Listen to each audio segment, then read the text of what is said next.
17 simple items. That's it. Grab them between now and April 1st, and you'll be ahead of most households in the country. No bunker, big budget, or tactical store required. Just a grocery trip, a quick hardware store stop, and maybe 20 minutes online.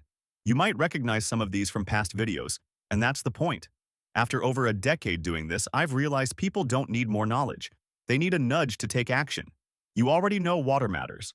You already know a working flashlight is essential. The gap is follow-through. Spring makes timing critical. Severe weather, tornadoes, flooding, ice storms, power outages, picks up now. Winter storm. Fern in January left over 850,000 homes in the South and Midwest without power, forcing shelters and major disaster declarations. Tornado and hurricane season only increase the risk.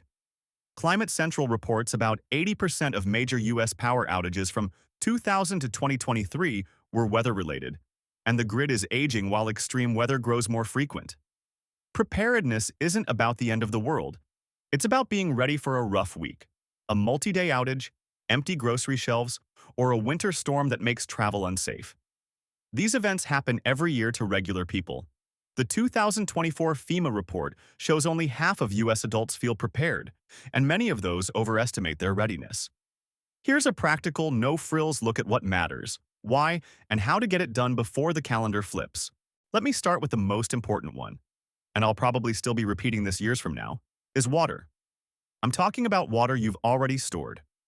Not a plan to go out and find some if you need it, and not a filter tucked away in a drawer with nothing to run through it. I mean real, drinkable water sitting in your home right now, ready to use the moment you need it. FEMA's general guideline is 1 gallon per person per day for a minimum of 3 days. But these days, many emergency professionals are suggesting you aim for 7 days instead, since outages and disruptions tend to last longer than they used to. At first, that might sound like a lot, but when you actually break it down, it's pretty manageable. For a household of 4, a 7-day supply comes out to 28 gallons total. That could be as simple as picking up 7 cases of bottled water from a regular grocery store, often for less than $20. Or, if you'd rather, you can fill up clean food-grade containers with tap water and just rotate them every 6 months to keep things fresh. There's really nothing complicated about any of this. The challenge isn't a lack of information, it's actually taking the time to go out, get it, and store it somewhere in your home. And if 28 gallons feels like too much to start with, that's fine. Scale it down. Begin with 7 gallons, or even just 3. Because at the end of the day, the worst amount of stored water you can have is none at all. Next up, number 2, is a water filter. Think of this as the natural backup to your stored water, because no matter how much you set aside, eventually it's going to run out. Having a reliable, portable filter gives you a way to keep accessing safe drinking water even after your initial supply is gone. 2 solid, affordable options are the Sawyer Mini Water Filter, which usually costs around $29, and the LifeStraw Personal Water Filter, typically priced closer to $20.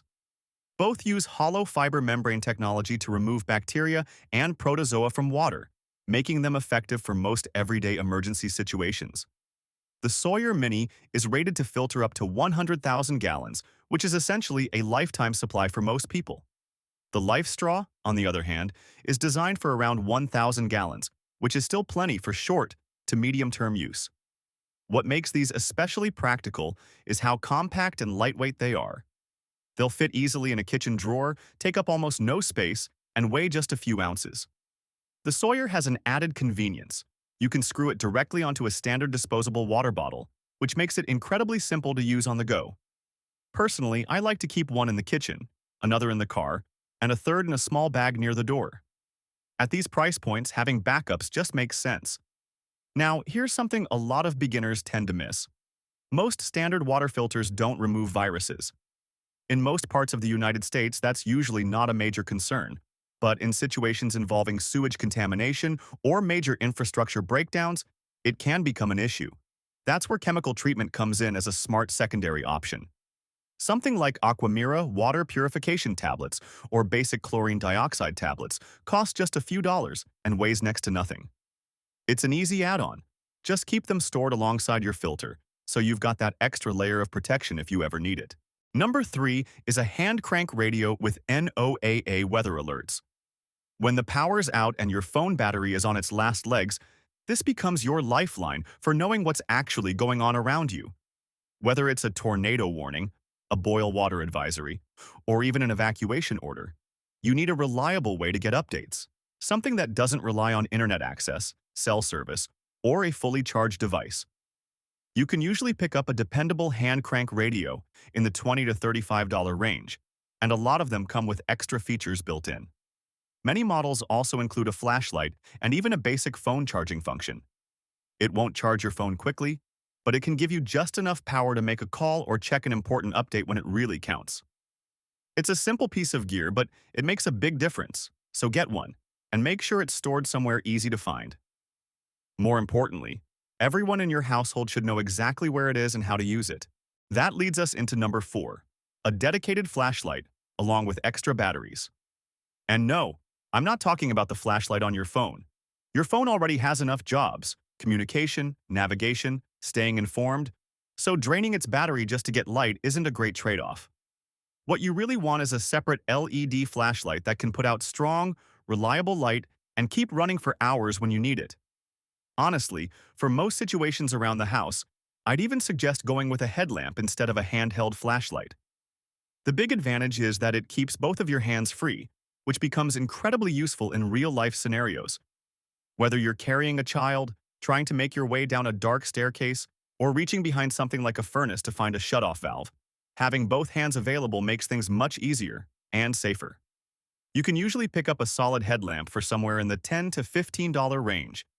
Just make sure you also grab the correct batteries for it, store everything together, and check them every few months so you're not caught off guard.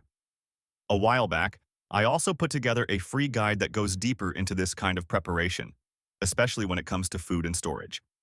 It's called the $50 Food Plan, and it walks you through how to stretch $50 into a 90-day food supply, even if you're starting from scratch and living in a small apartment. Number 5 is a proper first aid kit. And I'm not talking about the tiny plastic box you grab at the checkout with a handful of Band-Aids and one antiseptic wipe. I mean a real, fully stocked kit. Think gauze pads, rolled gauze, medical tape, a solid pair of tweezers, antiseptic solution, antibiotic ointment, pain relievers like ibuprofen and acetaminophen, anti-diarrheal medication, elastic bandages, butterfly closures, and a few pairs of disposable gloves. You've got 2 options.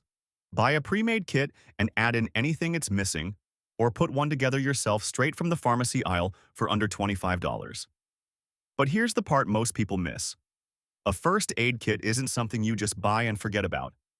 Medications expire, supplies get borrowed for everyday cuts and scrapes, and nothing gets replaced. Even the tape dries out over time. That's why you need to open your kit at least every 6 months. Check that everything is still there, and make sure it's still usable. A first aid kit you haven't touched in 3 years isn't actually a kit. It's just a box full of expired hope. Number 6 is cash, specifically small bills. Think 5s, 10s, and 1s. When the power goes out, credit and debit cards often become useless. ATMs go offline, and digital payment systems depend on networks that can fail first. It's smart to keep at least $100 in small denominations tucked away somewhere safe in your home. Not in a bank account, not on a card, but as physical bills you could grab and walk out the door with if needed.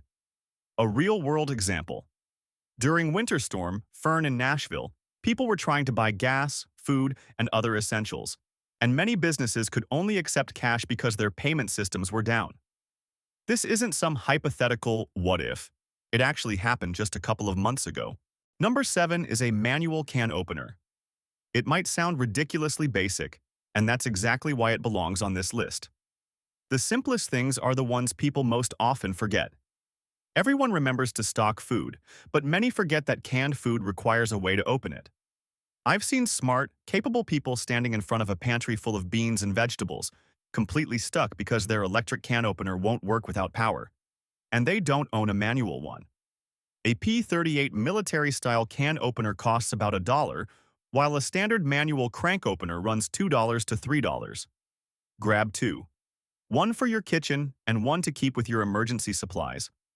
And while we're at it, if you're stocking up on canned goods, mix in some with pull-top lids. They don't need an opener at all. Canned soups, pasta, and many fruits come this way. It seems like a small detail, but in a stressful situation, little things like this can make a big difference. Number 8 is your prescription medications. If you or anyone in your household relies on daily medication, it's important to always have at least a 2-week supply on hand, ideally a full month. Talk with your doctor or pharmacist about how to get ahead. Some insurance plans allow a 90-day supply through mail order, and many pharmacies will even fill a prescription a few days early if you explain that you're simply building a small buffer. This isn't about hoarding, it's about taking basic responsibility for your own health. Pharmacies can close, supply chains can be disrupted, and roads can become impassable. But the medications you need every day don't stop being necessary just because life suddenly becomes inconvenient. Number 9 is a portable phone charger. At this point, it's basically non-negotiable. A fully charged power bank can give your phone 2 to 4 full extra charges depending on its capacity. In an emergency, your phone isn't just a phone. It's your map, your flashlight, your communication device, your news source, and even your camera, all rolled into one. A 10,000 milliamp power bank typically costs between $15 and $20 and is small enough to slip into a jacket pocket. Charge it once a month and keep it somewhere easy to grab. For the price of a couple of fast food meals, you're essentially buying yourself potentially days of usable phone power during an outage, a seriously high return on investment. A quick tip: when your phone is charging during a power outage, put it in airplane mode whenever you're not actively using it. That alone can triple your battery life. Also, turn off background app refresh and lower screen brightness. These aren't physical prep items, but they're prep habits, and they can be just as important when every bit of battery matters. Number 10 is fire. Specifically, a few standard disposable lighters and a box of waterproof matches. You need a reliable way to create flame for warmth, cooking, or boiling water. Sure, there are fancier fire-starting tools out there, ferrocerium rods, plasma lighters, and the like, but for most situations, a simple Bic lighter does the job perfectly and costs just $1. Waterproof matches act as a backup.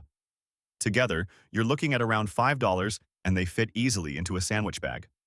These basic tools have been starting fires reliably long before any of us were born. Don't overcomplicate this one. I'd also recommend tossing in a couple of tea light candles with your fire supplies. They're cheap, last for hours, and in a completely dark house, just one can provide enough light to move around safely. Even something as small as a single tea light in the bathroom during a power outage can feel like a real luxury.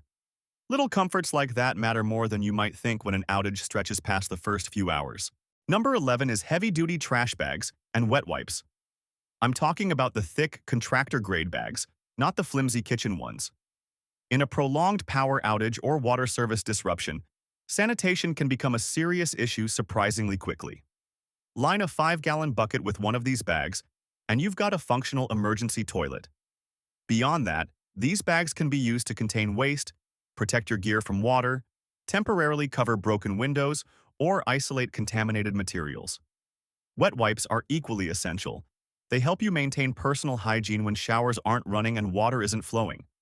This is probably the least glamorous item on the list, but it might also be one of the most important. In any real emergency that stretches beyond a day or two, proper sanitation is the difference between mere discomfort and genuine health risk. Number 12 is copies of your important documents stored in a waterproof bag. This includes your ID, insurance cards, a list of medications, emergency contacts, bank account details, and even a photo of each family member. Ask yourself, if you had to leave your house in 5 minutes, could you grab all of that? For most people, the answer is no. In a chaotic situation, digging through filing cabinets or trying to remember account numbers isn't realistic. Take an afternoon to make copies, then store them in a gallon-sized Ziploc bag or a waterproof pouch. Keep it somewhere easy to reach, ideally near your shoes or by the door you'd actually use to leave. Some people even keep a second set in their car or at a family member's house, which is even smarter. Here's an extra tip. Take photos of all those documents with your phone and save them in a secure folder or cloud drive you can access from anywhere.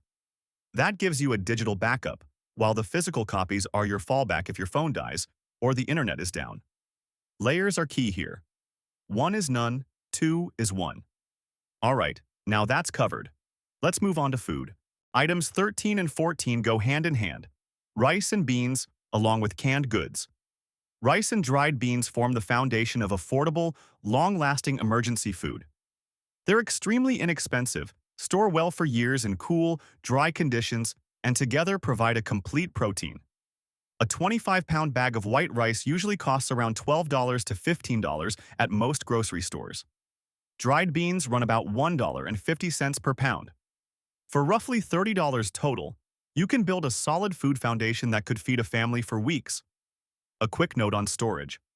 White rice lasts much longer than brown rice. Brown rice contains oils that tend to go rancid after about 6 months, whereas properly stored white rice can remain good for up to 10 years. Pair those staples with canned goods, canned vegetables, canned chicken or tuna, soups, and fruit. The key is to focus on what your family actually eats. Don't buy items you'd never touch on a normal day just because they're on sale or because some list told you to. Stick with what you already eat. Just pick up a little extra each grocery trip. 2 extra cans of chili, an extra bag of rice, a few more cans of green beans. This is how practical food storage really works. It's not about one giant panic purchase. It's a slow, steady buildup that naturally becomes part of your regular shopping routine. Rotation is crucial. Don't just shove cans into the back of a closet and forget about them. When you bring in new items, move them to the back and bring older ones to the front. Use the oldest first in your regular cooking. This keeps your supply fresh, prevents expiration, and ensures nothing goes to waste. It's the same method grocery stores use: first in, first out. Simple, effective, and it means you won't be stuck eating 3-year-old soup unless you absolutely have to. One more thought on food. People often obsess over calories and perfect nutrition in their prep, and yes, that matters to some degree. But in a real emergency, you don't need perfection. You need adequacy. Enough calories to function, enough protein to maintain muscle, and enough variety to keep morale from tanking. Peanut butter is a perfect prep food. High calorie, high protein, shelf-stable, requires no cooking, and most people actually like it. Pair a jar of peanut butter with a sleeve of crackers and some canned fruit, and you have a perfectly reasonable meal when the power is out. Don't let the pursuit of nutritional optimization stop you from just buying and storing real food. That free guide I mentioned earlier breaks this whole approach down step by step, including exact shopping lists and storage tips that work even in small apartments. Links are below if you haven't grabbed it yet. Number 15 is duct tape and plastic sheeting. This combo shows up on every serious preparedness list for a reason. FEMA even recommends it for sheltering in place during air quality events, something that's becoming more common with wildfire smoke. With these 2 items, you can seal windows and doors, temporarily patch a leaking roof, cover broken glass, or isolate contaminated materials. A roll of good quality duct tape and a basic pack of plastic sheeting usually costs less than $15 at any hardware store. And let's be honest, duct tape has about 1,000 other uses beyond emergencies. You probably already know that. The real question is, do you have a roll on hand right now? Number 16 is warm layers that don't rely on electricity. Think extra blankets, a cold weather sleeping bag, or at the very least, a few Mylar emergency blankets. Mylar blankets fold down to about the size of a deck of cards, cost just a couple of dollars each, and can reflect up to 90% of your body heat back to you. During Winter Storm Fern, one of the biggest dangers people faced wasn't running out of food or water. It was hypothermia inside their own homes. Heating systems fail without electricity, and most modern houses aren't insulated well enough to stay warm for long without active heating. A simple strategy, gathering your family into one room, closing the door, and layering up with blankets, can keep everyone safe through a very cold night. But that only works if the blankets are there when you need them. Preparedness isn't about collecting the most stuff.